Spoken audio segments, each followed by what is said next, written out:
Welcome back to the channel.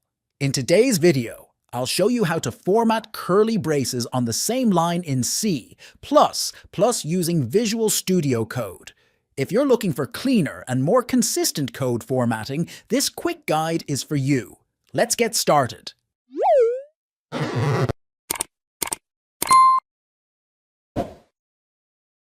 First, make sure you have the clang-format extension installed in Visual Studio Code.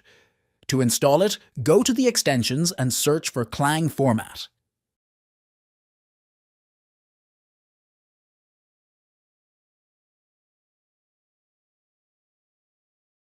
Click Install. Now let's update the settings to format curly braces on the same line. Open the command palette, Ctrl+Shift+P, and type Preferences. Open Settings, JSON. Once you're in the settings.json file, add this configuration.